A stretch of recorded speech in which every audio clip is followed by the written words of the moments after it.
कुरा होइन अनि खालखताको कुरा पनि होइन। हामी यहाँनिर त्यत्तिकै छैनौँ है। परमेश्वर जो पवित्र हुनुहुन्छ, जसले चाहिँ त्यो पवित्रताको कारणले पापलाई चाहिँ देख्न पनि सक्नुहुन्न है। अनि हामी मानव जातिहरू चाहिँ पापी स्वभाव लिएर जन्मिएका मानिसहरू, तर परमेश्वरले आफ्नो रगतले धोइकन चाहिँ हामीलाई पवित्र बनाउनु भयो र हामीलाई यस ठाउँमा आउनको लागि चाहिँ योग्य बनाउनु भएको छ। परमेश्वरलाई हामी एकचोटि जोरदार तालीले धन्यवाद दिउँ।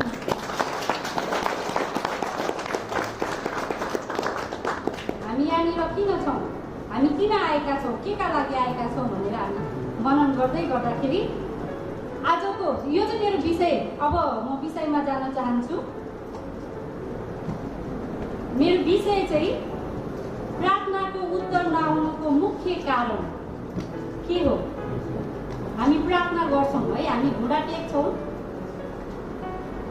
तर कतिचोटि हाम्रो जीवनमा हामीले मागेको कुराहरू हामीले पाइरहेको हुँदैनौँ।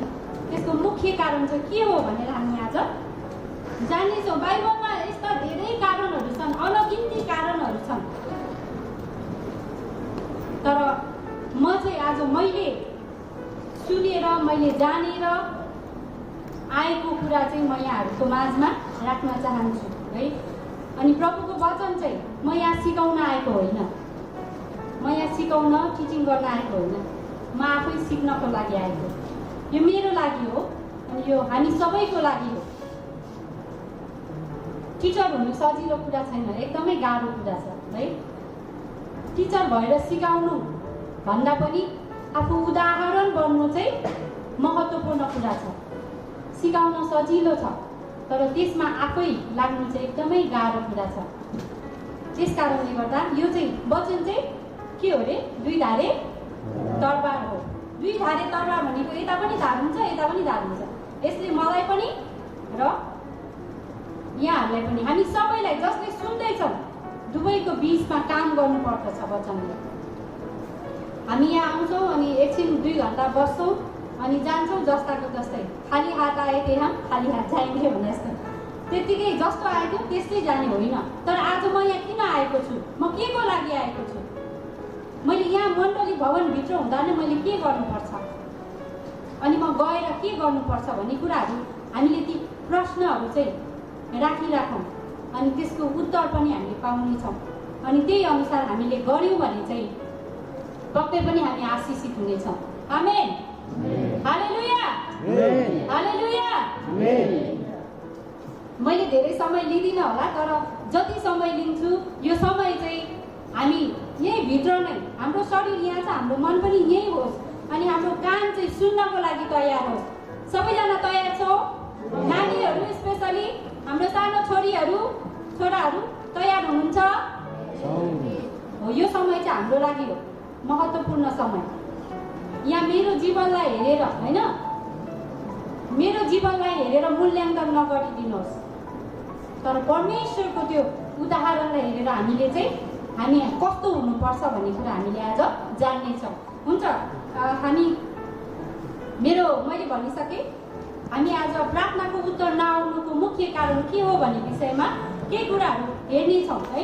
बाइबलमा धेरै कारणहरू छन् प्रार्थनाको जवाफ नआउनुको, तर यहाँनिर मैले एउटा यस्तो मुख्य कारण भेटेको छु, मैले सुनेर मैले सिकेर अनि यहाँ बाँड्न गइरहेको छु है। कतिचोटि हाम्रो जीवनमा धेरै कुराहरू हुन्छ, हामी निरन्तर पटक पटक बिरामी भइरहेका हुन्छौँ। हामीले प्रभु चङ्गाइदिनुहोस् मलाई भनेर, अथवा हाम्रो आफन्तको लागि हामीले प्रार्थनाहरू गरिरहेका हुन्छौँ। त्यतिखेर कतिचोटि प्रार्थनाको सुनवाई भएको हुँदैन। किन प्रभुले सुन्नु भएन होइन? अहिलेसम्म हाम्रो जीवनमा हुनसक्छ त्यस्ता केही बन्धनहरू छन् होला, त्यो बन्धनबाट हामीले किन छुटकारा पाएनौँ? हामी पटक पटक प्रार्थना गरिरहेको छौँ, रै पनि भएको छैन। हुनसक्छ हाम्रो आर्थिक उन्नति रोकिएको होला, हामी जहाँको त्यही होला, हाम्रो अवस्थामा सुधार नभएको होला, हाम्रो परिस्थितिहरू नबदलिएको होला। परमेश्वरले हाम्रो पुकारा किन सुन्नु भएन? यसको धेरै कारणहरू हुन सक्छन्, तर सबैभन्दा महत्त्वपूर्ण मलाई लागेको एकदमै महत्त्वपूर्ण कुरा छ किन हाम्रो प्रार्थनाको सुनवाई भइरहेको छैन। यसको कारण के हो त? हामी लुका 18 अध्यायको 9 देखि 14 सम्म कसैले भेट्नुभयो भने पढिदिनु होला। यो मैले पढेँ भने मेरो घाँटीलाई अलिकति आज समस्या छ अनि अलिकति आराम हुन्छ एकछिन। लुका 18 अध्यायको 9 देखि 14 सम्म कसैले भेट्नुभयो भने कृपया पढिदिनु होला। आफैमाथि भरोसा राख्नेहरू र आफैलाई धर्मी ठान्ने अरूहरूलाई तुच्छ ठान्नेहरू कसैलाई उहाँले यो दृष्टान्त सुनाउनु भयो। सबै 14 सम्म 9 देखि 14। दुईजना मानिस प्रार्थना गर्न मन्दिरमा गए। एकजना फरिसी र अर्को चाहिँ कर उठाउने फरिसीले उभिएर उनले यसरी प्रार्थना गर्यो, हे परमेश्वर, म तपाईँलाई धन्यवाद दिन्छु। म अरू मानिसहरू जस्तो भुटाहा, अन्याय, व्यभिचारी अथवा यही कर उठाउने जस्तो पनि छैन। म हप्तामा 2 पल्ट उपवास गर्दछु। मैले पाएका सबै थोकको सानसँग दिँदछु। तर कर उठाउने चाहिँ टाढो उठेर स्वर्गतिर आएका यसो भन्दै आफ्नो छाती खोज्यो, हे परमेश्वर, म पापीसँग दया गर्छु। म तिमीहरूलाई खोज्दछु। यो चाहिँ मानिस त्यस अर्काभन्दा धर्मी ठहरिएर आफ्नो घरतिर लाग्यो, किनभने हरेक जसले आफूलाई उच्च पार्दछ त्यो होच्याइने छ, र जसले आफूलाई होच्याउँछ त्यो उच्च पाइन्छ। आमेन। हुन्छ, धेरै धन्यवाद। वचन पढाइमा आशिष दिनुहोस् प्रभुले। साँच्चै नै यहाँनिर हामीले हेर्ने हो भने एउटा फरिसी र अर्को चाहिँ कर उठाउने व्यक्तिको विषयमा दृष्टान्त दिएको छ है। अनि फरिसीको प्रार्थना गराइमा र एउटा कर उठाउने व्यक्तिको प्रार्थना गराइमा हामीले फरक छुट्याउन सक्दछौँ। त्यहाँ कस्तो प्रकारले प्रार्थना गरिएको छ होइन। फरिसीले जो आफ्नो सबै कामहरू जे गर्थ्यो त्यो सबै परमेश्वरलाई बतायो,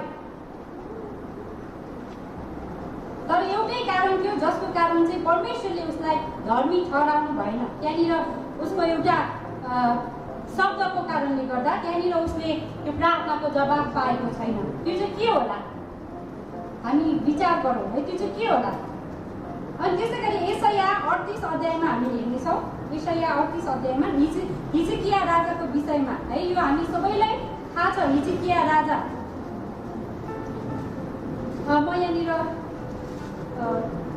हिजकिया राजाको यशाया 38 अध्यायमा है अलिकति पढ्नेछु। त्यस बेला हिजकिया राजा बिरामी परेर मर्नै लागेका थिए। तब आमोजका छोरा यशाया अगमवक्ताले तिनी कहाँ आएर भने, परमप्रभु यसो भन्नुहुन्छ, तेरो घर ठिकठाक गर, किनकि त मर्नेछस्, त निको हुने छैनस्। तब हिजकियाले आफ्नो मुख भित्तातिर फर्काएर परमप्रभुसित यसो भनेर प्रार्थना गरे, हे परमप्रभु, तपाईँको सामुन्ने म कस्तो विश्वासयोग्य भई सारा हृदयको भक्ति साथ हिँडेको छु र तपाईँको दृष्टिमा जे असल छ त्यही गरेको छु, त्यसको सम्झना होस्। अनि हिजकिया दुरु रोए। तब परमप्रभुको वचन यशाया कहाँ यसो भनेर आयो, गएर हिजकियालाई भन्, तेरा पिता दाउदका परमप्रभु परमेश्वर यसो भन्नुहुन्छ, मैले तेरो प्रार्थना सुने र मैले तेरो आँसु देखेँ।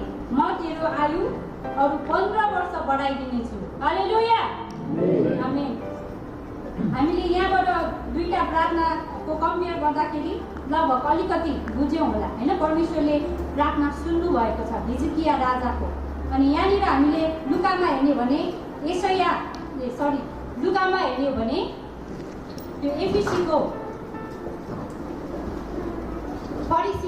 फरिसीको चाहिँ प्रार्थना सुनवाई भएको छैन। किन होला है? यहाँ हामीले जान्नुपर्ने कुरा, हामी आफ्नो बारेमा जुनसुकै कुरा, जस्तोसुकै कुराहरू परमेश्वरलाई बताउन सक्छौँ है। मैले मेरो सबै कुरा, मेरा राम्रा कुराहरू, नराम्रा कुराहरू परमेश्वरलाई म राख्न सक्दछु। यो मेरो र परमेश्वरको बिचको सम्बन्ध अथवा हामी र परमेश्वरको बिचको सम्बन्ध हो, व्यक्तिगत सम्बन्ध परमेश्वरसँग जोडिएको छ। यहाँनिर हामीले हेर्ने हो भने फरिसीले गरेको त्यो प्रार्थनामा सबै कुरा ठिकै थियो होइन। उसले मैले यस्तो गर्छु, मैले भेटी चढाउँछु होइन, उसले जति पनि कुराहरू भनेको छ त्यहाँनिर ठिकै थियो। तर उसले यहाँनिर के भनेको छ त, हामीले एकचोटि हेर्ने हो भने भनेको छ भने, हे परमेश्वर, म तपाईँलाई धन्यवाद दिन्छु। म अरू मानिसहरू जस्तो धुताहा, अन्यायी, बेविचारी अथवा यही कर उठाउने जस्तो पनि छैन। यहाँनिर उसले के गरेको छ त?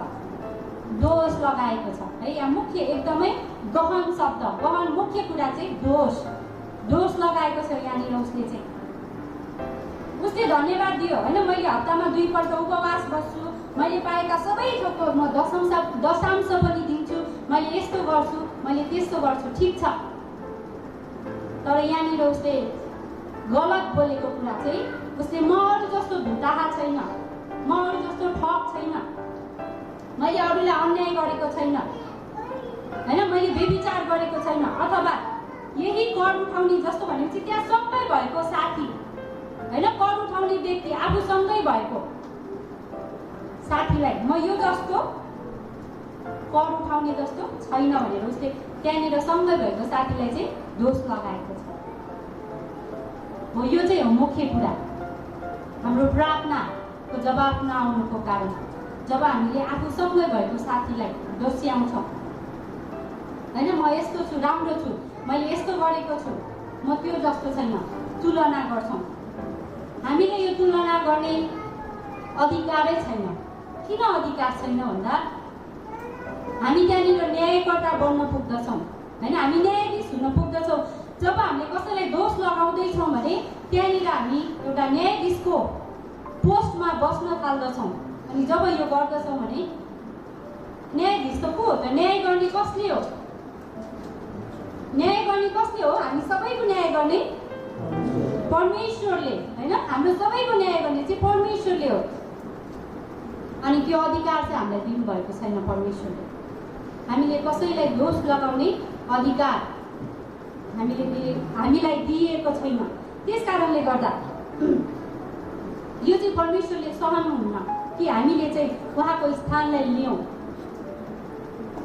उहाँको स्थान लिन खोज्नु हो नि। यदि हामीले कसैलाई दोष लगाउँदैछौँ भने, हामीले अघि भजन गाउँदै गर्दाखेरि पनि मलाई त्यो कुराले एकदमै मन छुइरहेको थियो है। यसु बोलाउँछन् सबलाई, प्रेम साथ बोलाउँछन् अङ्गालोमा उनको। यसु बोलाउँछन् मलाई भनेको छैन यहाँनिर, यसु बोलाउँछन् सबलाई भनेको छ। प्रत्येकजनालाई जसलाई चाहिँ परमेश्वरले आमाको गर्भमा राख्नुभयो, जसलाई चाहिँ सृष्टि गर्नुभयो, प्रत्येकजनालाई चाहिँ प्रभुले प्रेम साथ बोलाउनु भएको छ भने हामी सँगैको साथीलाई दोष लगाउने अधिकार छ त? छैन। अनि त्यहाँनिर हामीले चाहिँ के गर्दैछौँ? हामी आफै विचार गरौँ होइन। मैले चाहिँ कसैलाई निचा देखाउँदैछु अथवा गिराएर बोल्दैछु, म यो जस्तो छैन भन्दैछु भने त्यहाँनिर म आफै न्यायकर्ता अथवा न्यायाधीश भइरहेको छु, जुन अधिकार चाहिँ मलाई दिएको छैन। यहाँनिर एउटै कारण थियो जसको कारणले चाहिँ फरिसीको प्रार्थना परमेश्वरले सुन्नु भएन होइन। उसले आफूसँगैको साथीलाई चाहिँ म यो जस्तो छैन, यो कर उठाउने जस्तो छैन भनेर चाहिँ दोष लगाइरहेको थियो। अरूलाई दोष लगाउनु भनेको चाहिँ म ठिक छु, म सही छु, म जान्ने छु, हरेक कुरामा म होइन, जे गर्दैछु म ठिकै छु, उसले गरेको गलत, उसले बेठिक गर्दैछ, उसले जानेको छैन। ती कुराहरूले गर्दा चाहिँ हाम्रो प्रार्थनाहरू चाहिँ इन्कार हुन सक्दछ है, त्यो प्रार्थना रद्द हुन सक्दछ। यदि हामी कसैलाई माया गर्छौँ भने, उदाहरणको लागि मैले मेरो परिवारलाई माया गर्छु, प्रत्येकले आफ्नो परिवारलाई माया गर्नुहुन्छ होइन। मेरो श्रीमानमा घटी कमी छ नि, छैन, कमजोरी छ, तर पनि मैले उहाँको चरित्रको कुराहरू दुनियाँलाई गर्दै हिँड्दिनँ, किनभने म उहाँलाई माया गर्छु नि। त्यस्तै उहाँले पनि ममा कमजोरीहरू भेट्नु भएको छ होइन। ममा कति कुराहरू कमजोरीका कुराहरू छन्, तर पनि उहाँले सबैलाई त्यो भन्दै मेरो श्रीमती त काम नलाग्ने, यस्तो छ त्यस्तो छ भन्दै हिँड्नुहुन्न। मैले मेरो छोरीहरूलाई होइन, यदि उनीहरू गलत छन् भने मैले मेरो घरमा राखेर सम्झाउँछु। मैले बाहिर गएर मेरो छोरी यस्तो छ त्यस्तो छ भनेर मैले भन्दिनँ। किन भन्दिनँ भन्दा मैले प्रेम गर्छु, माया गर्छु नि। हो त्यस्तै जब हामी ख्रिस्टमा आइसकेका छौँ भने हामी एउटै परिवार हो नि त। होइन, ख्रिस्ट हाम्रो जेठा दाजु भन्छौँ हामी। भनेपछि हामी त दाजुभाइ दिदीबहिनी, हामी साथी भयौँ नि। अनि कसरी हामी एउटाको कुरा अर्कोलाई गर्दै हिँड्न सक्छौँ? अनि यो चाहिँ एकदमै गहन प्रश्न। हामी यसलाई मनन गरौँ, विचार गरौँ, कसरी हामी त्यस्तो गर्न सक्छौँ?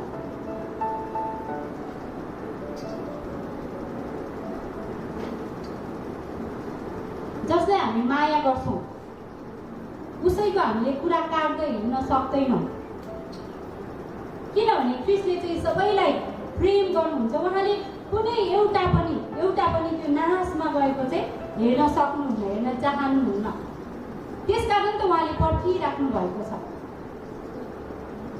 भने हामीले चाहिँ समेट्दै सम्हाल्दै लानुपर्ने अवस्था छ। होइन, एकअर्कालाई उत्साह दिँदै उछाल्दै लानुपर्ने अवस्थामा हामी एकअर्कालाई नै होइन फलानु यस्तो ढिस्कानु त्यस्तो भन्दैछौँ भने हामी के गर्दैछौँ? हामी मण्डली किन आइरहेका छौँ? हामी कता जाँदैछौँ? हामी विचार गरौँ। जब मैले यो वचन सुन्दै थिएँ, मलाई पनि एकदमै त्यो कुराले भित्र टच भयो, छुयो। त्यसकारण मैले यो कुराहरू हामी सबैलाई सेयर गर्दैछु है। म आफै जान्ने भएर होइन, म आफै यसमा पर्फेक्ट भएर पनि होइन, तर सिक्दै सिकाउँदै जाने हो हामी एकअर्कालाई। हामी एफिसी 6:13 देखि 20 हेर्नेछौँ। यो कसैले भेट्नुभयो भने पढिदिनु होला। एफिसी 6:13-20 यहाँनिर हात हतियारको विषयमा भनेको छ है, शारीरिक होइन आत्मिक हात हतियारको विषयमा। एफिसी 6:13-20 म पढ्दैछु। एफिसी 6:13-20 यसकारण परमेश्वरका सारा हात हतियार उठाऊ र यसरी खराब दिनको सामना गर्न सक र सबै काम गरेर खडा हुन सक्ने हो। यसकारण आफ्ना कम्मर सत्यले कसेर धार्मिकताको छातीपाटा लाएर खडा हो र खुट्टामा मिलापको सुसमाचारका जुत्ता लाएर तयार हो। साथै विश्वासको ढाल उठाओ जसबाट तिमीहरू दुष्टका सबै अग्निबाण निभाउन सक्नेछौ। मुक्तिको टोप लगाओ र पवित्र आत्माको तरबार लियो जो चाहिँ परमेश्वरको वचन हो। सारा प्रार्थना र निवेदन साथ सब समय पवित्र आत्मामा प्रार्थना गर। यस उद्देश्यले लगनशील र सतर्क भएर सबै सन्तका निम्ति प्रार्थना गरिरहौ। मेरो निम्ति पनि प्रार्थना गर कि जब म आफ्नो मुख खोल्छु तब मलाई वचन दियोस् र म निर्भयता साथ सुसमाचारको रहस्य घोषणा गर्न सकूँ, जसको निम्ति म साङ्गाले बाँधिएको एक राजदूत हुँ र जसरी मैले बोल्नुपर्ने हो त्यसरी म साहससँग बोल्न सकूँ। आमेन। धेरै धन्यवाद। परमेश्वरले आशिष दिनुभएको। साथै हामीले यहाँनिर हेर्ने हो भने परमेश्वरका हात हतियार होइन, यो चाहिँ आत्मिकी लडाइँको विषयमा भनिएको छ। अनि यसका लेख्ने चाहिँ कसले लेखेको हो थाहा छ? कसले लेख्नु भएको हो? पावलले। होइन, हामी सबैलाई थाहा छ यो चाहिँ पावलले लेख्नु भएको हो। अनि यहाँनिर चाहिँ अलिकति जोड्न चाहेको कुरा चाहिँ आत्मिकी हात हतियार छ भने रोममा चाहिँ सैनिकहरूको चाहिँ जब उनीहरू लडाइँमा जानु पर्थ्यो भने त्यतिखेर सबै त्यो वस्त्र चाहिँ लगाउनु पर्थ्यो होइन। कोही पनि लडाइँमा जाँदाखेरि नाङ्गै अथवा तरबार नलिएर अथवा त्यो टोपी नलगाइकन छातीपाटा नलगाइकन जाँदैन। त्यो हात हतियारले सुसज्जित भएर जानु पर्दछ भने हो। त्यो कन्सेप्टमा चाहिँ अब हामीलाई आत्मिकी रूपमा पनि हात हतियार चाहिन्छ होइन। शैतानसँग युद्ध हुन्छ नि त, आत्मिकी लडाइँ हो नि त, हाम्रो मानिससँगको लडाइँ होइन। हामी चाहिँ आत्मिकी लडाइँमा जान्छौँ भने यी कुराहरू चाहिँ हामीले लगाउनु पर्दछ। मुक्तिको टोप होइन, सुसमाचारको जुत्ता हो। यिनीहरू चाहिँ अगाडिको भागलाई चाहिँ के हुन्छ त? कभर हुन्छ। अगाडिको भागलाई के हुन्छ?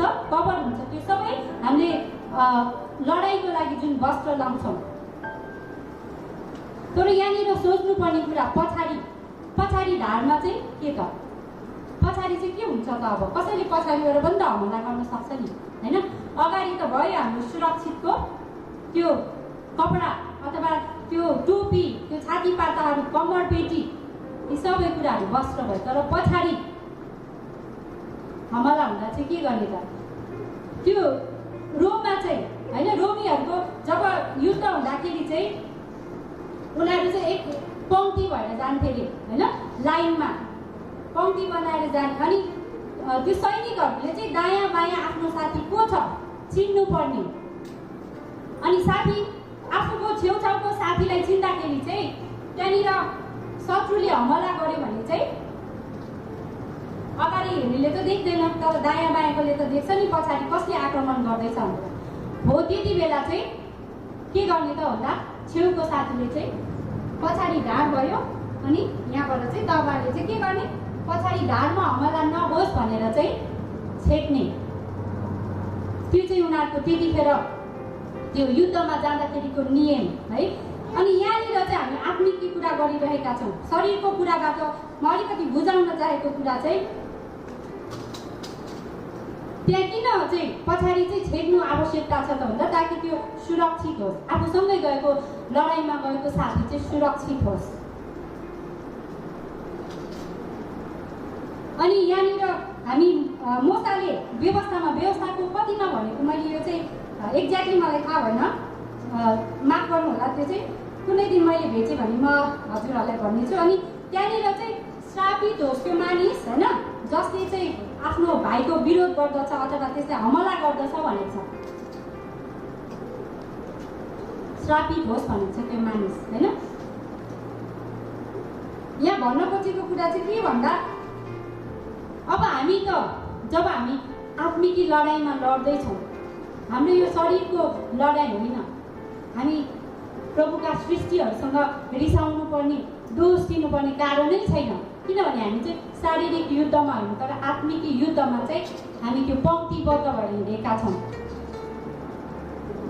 भने हामीलाई त्यो आक्रमण हुनदेखि बचाउनलाई चाहिँ हामीलाई को चाहिन्छ त हाम्रो एकअर्काको साथी सहकर्मी हामीलाई चाहिन्छ, सहयात्री हामीलाई चाहिन्छ।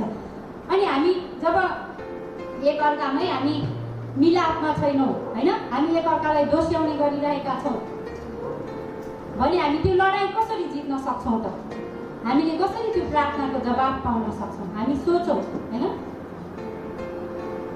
हामी आजदेखि नै एउटा काम गरौँ होइन, आजदेखि अरूको विषयमा एकदमै गाह्रो कुरा छ, सजिलो छैन होइन, तर हामीले यो गर्नै पर्छ।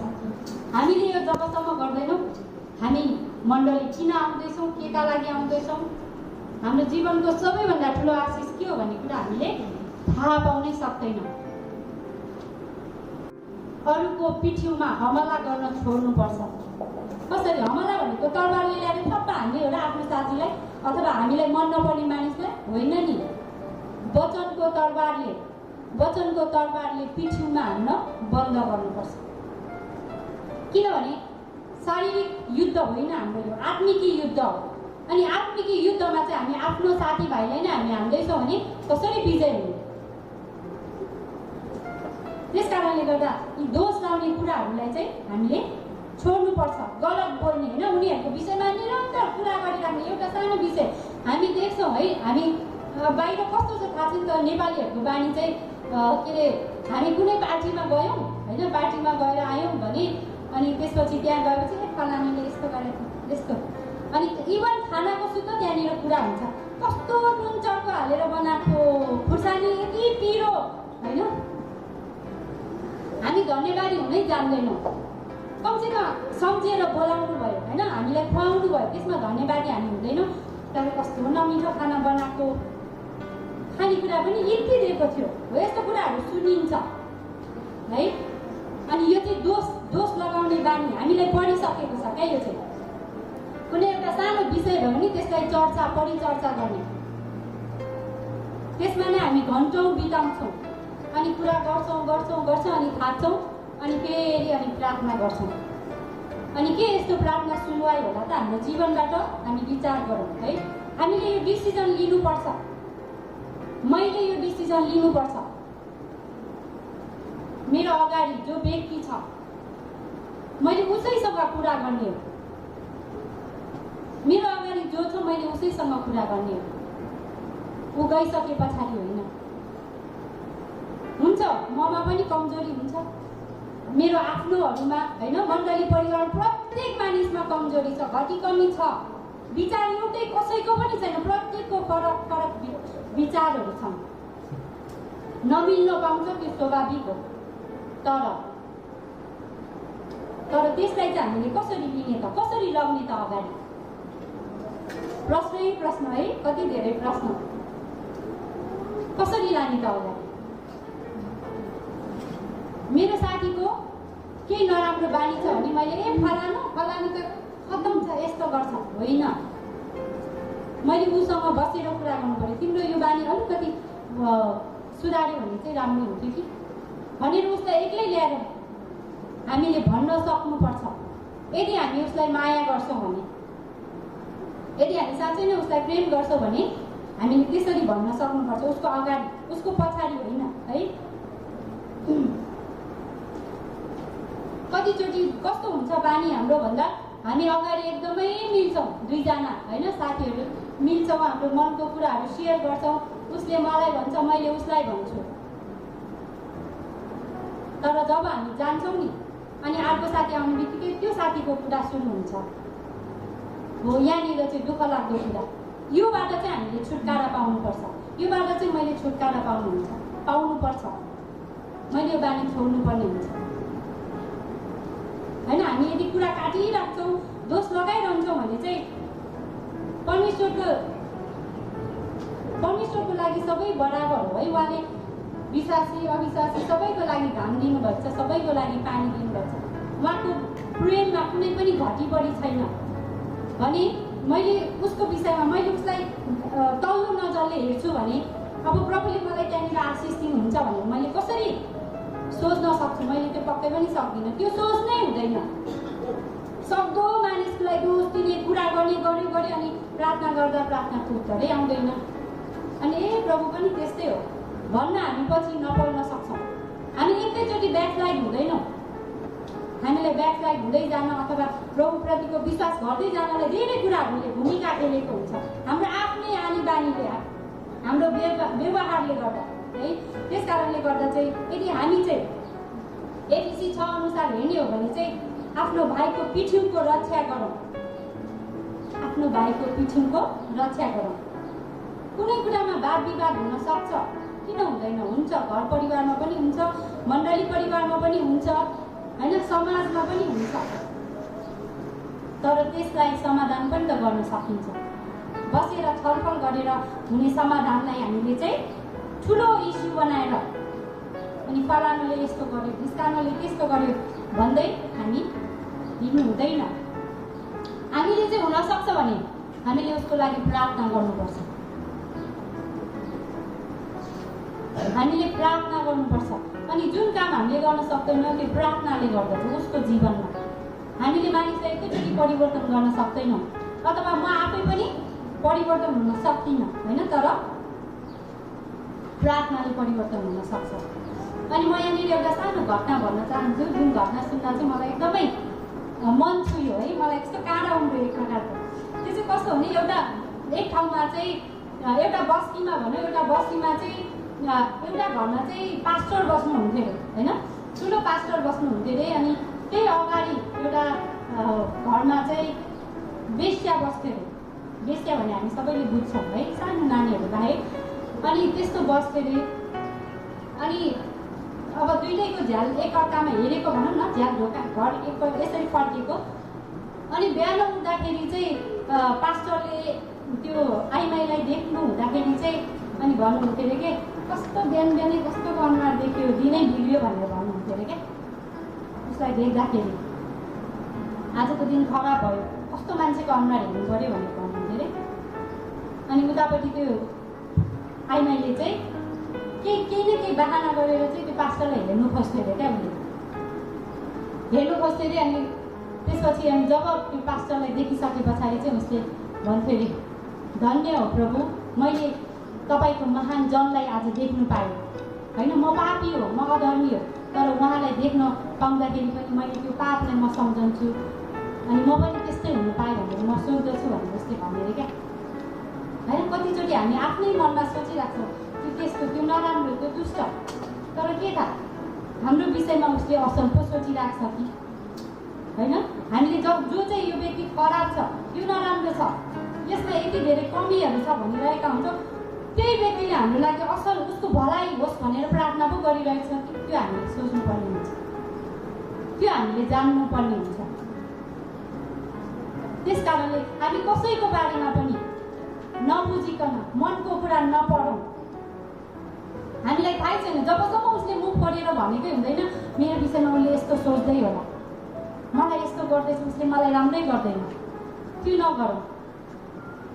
नानीहरू पनि है, जवानहरू विचार गरौँ। हामी धेरै सङ्गतमा छौँ, कलेज जान्छौँ, स्कुल पढ्छौँ, धेरै कुराहरू हामीले विचार गर्नुपर्ने हुन्छ। ख्याल खटाको कुरा होइन, यो एकदमै महत्त्वपूर्ण कुराहरू है। कहिलेकाहीँ हामी जस्तो विषयमा लगातार कुराहरू गरिरहेको हुन्छौँ, उसले हाम्रो लागि आशिषको प्रार्थना गरिरहेको रहेछ, पछि हामीले थाहा पाउँदा कस्तो फिल हुन्छ होला। त्यस कारणले गर्दा चाहे गरोस्, हाम्रो लागि गरोस् नगरोस्, तर हामीले चाहिँ त्यो गर्न छोड्नु हुँदैन। हामीले चाहिँ निरन्तर आशिषको लागि प्रार्थना गर्नुपर्ने हुन्छ है। हामीले चाहिँ मनन गरौँ, विचार गरौँ कि हामीले आजसम्म जे गऱ्यौँ यो हामी प्रत्येकको लागि हो। यो वचन साना नानीहरूलाई, जवानहरूलाई, हामी ठुलाहरूलाई, वृद्धहरू प्रत्येकको लागि। किनभने दोष लगाउने स्वभाव चाहिँ हामी सबैमा नै हुन्छ। जब हाम्रो पक्षमा हुँदैन कुनै कुरा भने हामीले दोष दिन मन लागिहाल्छ। मैले सोचेको जस्तो नहुने बित्तिकै म दोष दिन थालिहाल्छु, त्यो नगरौँ होइन। नानीहरूमा कति हामीले देख्छौँ, मेरै छोरीहरू छन् दुईजना मिलेर गर्छन्, के गर्नु पर्यो मिलेर गर्छन्। अनि त्यसपछि त्यहाँनिर गलत भेट्ने बित्तिकै मैले होइन दिदीले, अथवा दिदीले होइन बहिनीले, अनि म त्यही बेलामा भन्छु उनीहरूलाई होइन, दोष दिनु हुँदैन, मिलेर गरेको हो दुवैजनाले, त्यो स्वीकार गर्नुपर्छ। हामी गलत काम गर्दा मिलेर गर्छौँ अनि यसरी औँला ठड्याउँछौँ भने हामीलाई थाहा छ, एउटा औँलाले उता देखाउँछ भने कतिवटा औँलाले मलाई देखाउँछ, त्यो थाहा छ हामीलाई होइन। धेरै दोष ममा हुनसक्छ, ममा गल्ती हुनसक्छ भने हामी अरूलाई दोष लगाउनुभन्दा अगाडि 10 पटक सोचौँ, 20 पटक सोचौँ, विचार गरौँ है। नानीहरू पनि एकदमै ध्यान दिएर सुन्नु होला, मेरो छोरीहरू, भान्जीहरू, भान्जाहरू सबैजना। कतिचोटि हामी आफ्नो गल्ती लुकाउनको लागि चाहिँ अर्कोलाई सट्टै दोष दिइहाल्छौँ, उसले भनिहाल्छौँ, त्यस्तो नगरौँ। हामीले अहिलेसम्म नानीहरूले चाहिँ यो चाहिँ मैले गरेको हो भनेर भनेको सुनेकै छैन। रोजालीले चाहिँ पहिला भन्थे कहिलेकाहीँ है, सानो बेलामा चाहिँ के गर्यो भने सरी मम्मी मैले गरेँ भनेर चाहिँ भन्थ्यो। अनि ल ठिक छ, स्वीकार गर्न जान्नुपर्छ, सिक्नुपर्छ। मैले कसैको विषयमा निरन्तर कुरा गरिरहेको छु अथवा हामी श्रीमान श्रीमती बसेर कुरा गरिरहेछौँ कसैको भने नानीहरूले सुनिरहेको हुन्छ, त्यो उनीहरूको दिमागमा परिरहेको हुन्छ। भोलिदेखि त्यो मान्छेलाई देख्दा उनीहरूले कस्तो नजरले हेर्छ, त्यही नजरले हेर्छ जुन नजरले हामीले हेरेर कुरा गर्छौँ।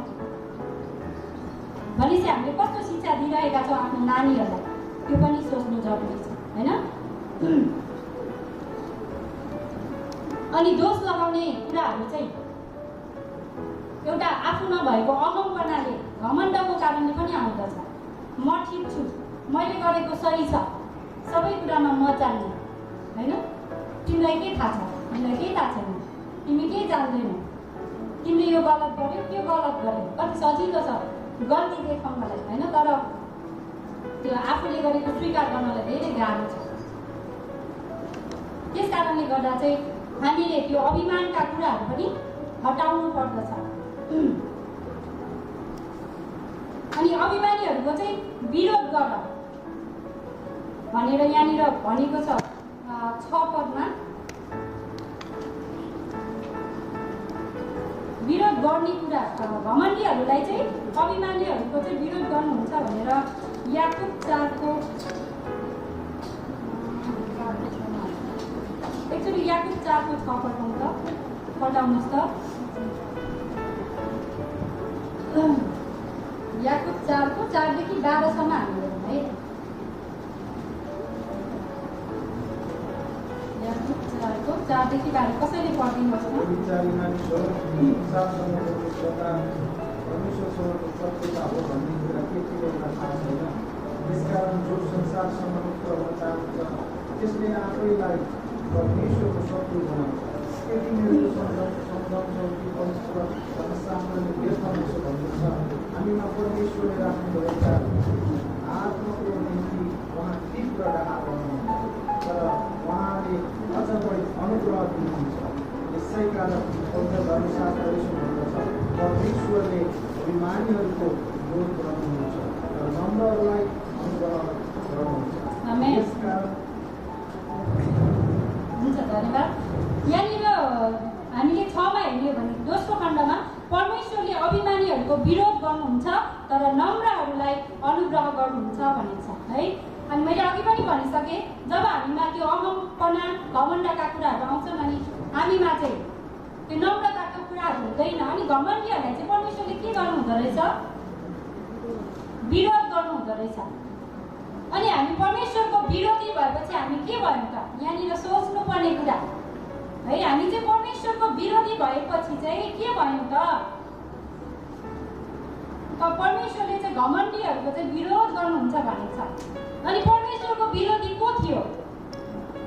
हामीलाई थाहा छ को थियो परमेश्वरको विरोधी? शैतान, डियाबोलस हो कि? शैतान डियाबोलस चाहिँ विरोधी हो परमेश्वरको। उसमा जब घमण्ड आयो, पहिला त के थियो त? स्वर्गदूत थियो है। एकछिन अल्छी नमानिकन सुनिदिनु होला, अब लगभग अन्तमा आउन लागिसके। डियाबोलस चाहिँ के थियो पहिला? स्वर्गदूत थियो नि हैन? परमेश्वरले बनाउनु भएको स्वर्गदूत, हेर्नमा धेरै राम्रो सुन्दर, सङ्गीतमा पनि हरेक उसले जानेको हो। त्यही कुराले उसलाई के आयो त? घमण्ड आयो, अहमता आयो। ऊ चाहिँ परमेश्वरको दाजुमा आउन खोज्यो अथवा परमेश्वरभन्दा पनि ठुलो हुन्छु भनेर जब उसमा अभिमान आयो अनि ऊ चाहिँ पतन भयो, तल गयो, तल खस्यो है। हितोपदेशको पुस्तकमा भनेको छ नि, पतनको अघि चाहिँ अभिमान आउँछ भनेर, घमण्डी आत्मा आउँछ होइन। अनि परमेश्वरले चाहिँ घमण्डीहरूलाई चाहिँ विरोध गर्नुहुन्छ। अनि यदि हामी घमण्ड गर्दैछौँ अनि हामी घमण्ड गर्छौँ, अभिमानी हुँदैछौँ, कसैलाई दोस्याउँदैछौँ भने हाम्रो क्यारेक्टर चाहिँ कोसँग मिसियो त? डियाबोलससँग मिसियो होइन। बुझ्नुपर्ने कुरा, हाम्रो क्यारेक्टर चाहिँ कस्तो भयो? परमेश्वरको विरोधमा जानु भनेको चाहिँ क्यारेक्टर मिक्स हुनु हो। अनि जब हामी चाहिँ त्यो क्यारेक्टरमा आउँछौँ भने चाहिँ होइन, त्यो युनानी भाषामा पनि डाइबोलिस शब्द चाहिँ शैतानलाई प्रयोग भएको, डियाबोलस होइन। डाइबोलिस शब्द चाहिँ शैतानलाई प्रयोग भएको। अनि त्यसको अर्थ चाहिँ के रहेछ भन्दा दोष लगाउने, दोष लगाउने चाहिँ। अनि अब जब हामी परमेश्वरको सृष्टिलाई, परमेश्वरको जललाई दोष लगाउँदैछौँ भने हाम्रो क्यारेक्टर चाहिँ डियाबोलसको जस्तै भयो। अनि हामी चाहिँ परमेश्वरको विरुद्धमा जाँदैछौँ। अनि जब हामी परमेश्वरको विरुद्धमा जान्छौँ भने के एउटा विरोधीले गरेको प्रार्थना सुनुवाई होला त? पक्कै पनि हुँदैन है। त्यस कारणले गर्दा जब हामी कसैलाई दोष लाउँछौँ भने चाहिँ यहाँनिर अब हामी परमेश्वरको विरोध गर्दैछौँ, उहाँको विरुद्धमा जाँदैछौँ। त्यसकारण हामी होसियारी हुनुपर्ने कुरा है। मत्ती 11:28 र 29मा चाहिँ के भनेको छ हेरौँ त, लगभग अन्तिम है। मत्ती 11 अध्यायको 28 र 29।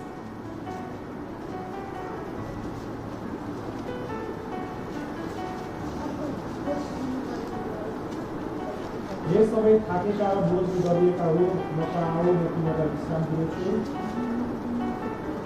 मेरो जुवा आफूमाथि नल्याऊ, ल्याऊ र मसँग सिक, किनभने म विनम्र र कोमल हृदयको छु, अनि तिमीहरूले आफ्नो आत्मामा विश्राम पाउनेछु। आमेन। प्रभुलाई धन्यवाद, सरलाई पनि धन्यवाद। हामी कसरी थाहा पाउँछौँ कि कुनै व्यक्ति दीन छ अथवा नम्र छ होइन? यहाँनिरबाट हामीले देख्न सक्छौँ यसो ख्रीष्ट चाहिँ नम्र हुनुहुन्छ भनिन्छ। कसरी थाहा पाउन सक्छौँ हामी? उहाँ चाहिँ कसरी नम्र हुनुहुन्छ भन्ने थाहा पायौँ। कसरी थाहा पाउन सक्छौँ? कसरी थाहा पाउन सक्छौँ भन्दा उहाँले त्यो सिंहासन छोडेर यो धरतीमा आउनु चाहिँ के हो त? नम्रता हो, उहाँको दीनता हो। त्यो वैभवलाई, त्यो सुख शरीरलाई छोडेर अनि यो संसारमा आउने विभिन्न दुःख कष्टहरू भोग्न आउनुभयो, त्यो नम्रता हो भने अर्को चाहिँ उहाँले चाहिँ के गर्नुभयो?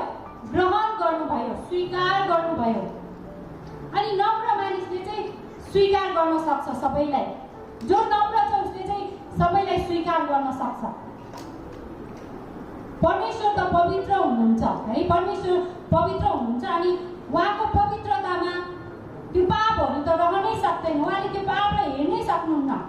त्यस कारणले गर्दा चाहिँ उहाँले त्यो मानव रूप धारण गरेर चाहिँ होइन एउटा मानव भएर चाहिँ आउनुभयो अनि त्यो पापलाई मेटाउनु भएर हामीलाई चाहिँ ग्रहण गर्नुभयो, स्वीकार गर्नुभयो। त्यो हो उहाँको नम्रता, दीनता चाहिँ त्यो।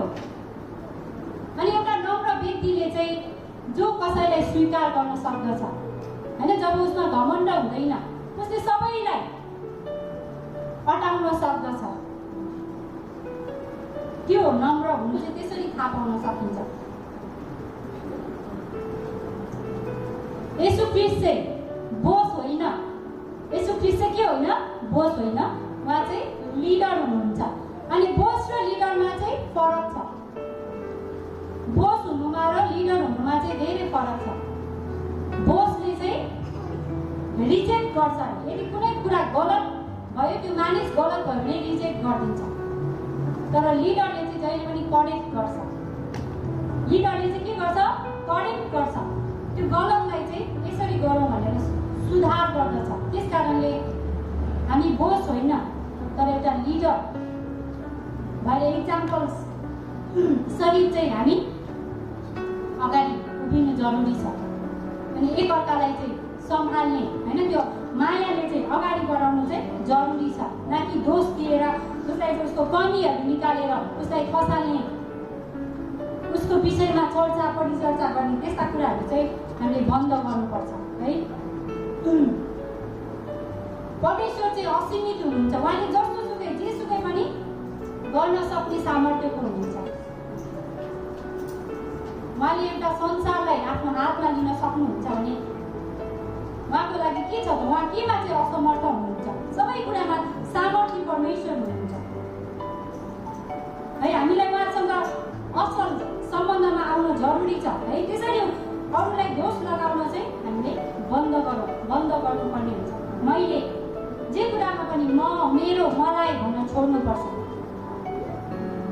जब हामीले एउटा कुरालाई छोड्छौँ नि अनि दियाबलस हामीबाट भाग्दछ, त्यो के कुरा हो? मलाई कसरी एन्सर दिन चाहनुहुन्छ? जब हामीले एउटा कुरालाई छोड्छौँ, यही विषयभित्रैबाट मैले भन्दैछु, अनि त्यो दियाबलस हामीबाट भाग्छ, त्यसले हामीलाई छोडेर जान्छ। के कुरा होला हामीले त्यो छोड्नुपर्ने कुरा? घमण्ड। जब हामीले घमण्ड छोड्छौँ भने शैतान त भाग्छ, दियाबलस भाग्छ। किनभने हामी प्रभुको पक्षमा हुन्छौँ नि त, प्रभु हाम्रो पक्षमा हुनुहुन्छ नि त होइन। जब प्रभु हाम्रो पक्षमा हुनुहुन्छ भने हाम्रो विरुद्ध को खडा हुन सक्छ? आमेन। जब प्रभु हाम्रो पक्षमा हुनुहुन्छ भने हाम्रो विरुद्ध को खडा हुन सक्छ कोही? सक्दैन। दियाबलस हामीबाट भागेर जान्छ है। त्यस कारणले गर्दा हामीले त्यो जिद्दी, त्यो घमण्ड छोड्नुपर्छ। जब हामीले त्यो घमण्डलाई छोड्छौँ भने दोष लगाउने कुराहरू आफै हराएर जान्छ। त्यो छोडिसकिएको हुन्छ हामीबाट, हामीलाई थाहै हुँदैन। हामी अडिरहनुपर्छ त मात्र एउटै कुरामा, जे कुरा वचनमा छ, जे कुरा बाइबल अनुसार छ, त्यो कुरामा चाहिँ हामी अडिरहनुपर्छ। हामी अडिएर रहनुपर्ने कुरा चाहिँ त्यो, हामी जिद्दीमा अडिनुपर्छ भने पनि परमेश्वरको वचनको लागि अडिनु पर्दछ, जिद्दीमा बस्नु पर्दछ।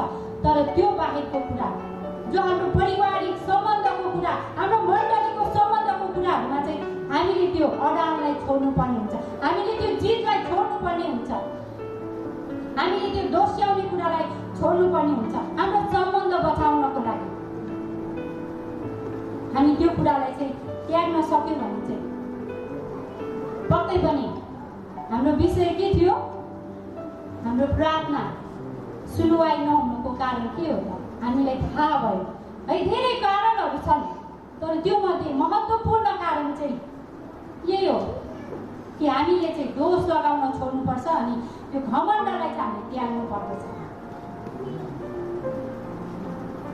हामी आफै विचार गरौँ, मनन गरौँ, हामी जस्तो आयो त्यस्तै फर्किने होइन आज। तर म यहाँ के कारणले आएको छु, मैले के पाएको छु, मैले के लिएर जाँदैछु र मैले के गर्नुपर्ने रहेछ भन्ने कुराहरू आज हामी थाहा गरेर जाउँ यो भवनबाट है। हामी शनिबारे क्रिस्चियन जो शनिबार अथवा हप्ताको एक दिन अथवा हेरौँ न बाहिरको मानिसहरू पनि त जसले प्रभुलाई चिन्नु भएको छैन उहाँहरू पनि त मन्दिर जानुहुन्छ, धर्म कर्म गर्नुहुन्छ, पूजा गर्नुहुन्छ है। त्यही मुखले पूजा गरे एकछिनमा त्यसको सत्यानाश होस्, त्यो मरिजाओस् भनेर सरापेको नि हामीले सुन्दछौँ होइन। त्यही जिब्रोले कतै हामी पनि त्यस्तै उहाँहरूले सिधै सराप्नु होला, हामीले इन्डाइरेक्टली पो सरापिरहेको छौँ कि धन्यवाद धन्यवाद गरिरहेको छौँ कि विचार गरौँ होइन। किनभने हृदय जान्ने त परमेश्वर हुनुहुँदछ। हामीले मुखले नम्र होला, हजुर हो नि एकदमै राम्रो भनौँ होला होइन, तर पछाडि हामीले के गर्दैछौँ त, त्यो व्यक्तिको पछाडि हामीले कस्तो गर्दैछौँ त्यो कुरालाई विचार गर्नुपर्ने हुन्छ। त्यस कारणले गर्दा हामीले जब यो कुरालाई एउटा चुनौतीको विषयमा, यो चाहिँ च्यालेन्ज हो हाम्रो लागि, यो ठट्टा होइन, यो जोक होइन, प्रभुको वचन चाहिँ ठट्टाको कुरा होइन है। यसलाई चाहिँ हामीले गहन रूपमा जब हामी लिन्छौँ भने चाहिँ हाम्रो जीवन चाहिँ आशिषित छ। आमेन। हाम्रो जीवन चाहिँ आशिषित छ। अनि मैले सुरुमा एउटा प्रश्न गरेको थिएँ, हाम्रो जीवनको सबैभन्दा ठुलो आशिष के हो?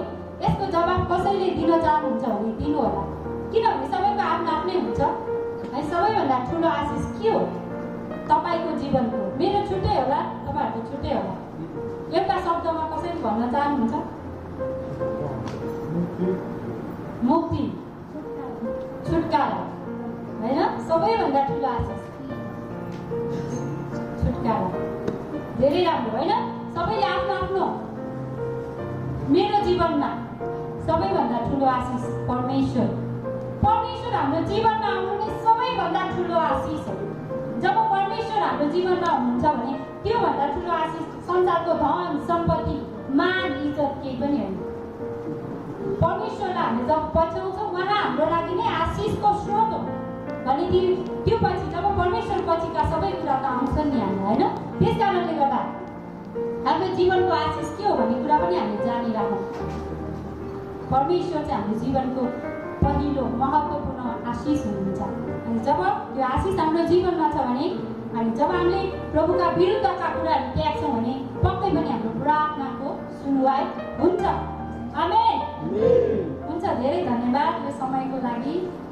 परमेश्वरको महिमा भएको होस्। अनि हामी यो भवनबाट जानुभन्दा अगाडि हामी प्रार्थना गरौँ। अनि परमेश्वरले चाहिँ हामीलाई आज साँच्चै नै ती कुराहरू होइन हाम्रो बानी छन्, हामी प्रत्येकमा छन्, त्यो ह्युमन नेचर हो, त्यो ह्युमन नेचर हो, यो ममा पनि छ, यो हामी प्रत्येकको जीवनमा छ होइन।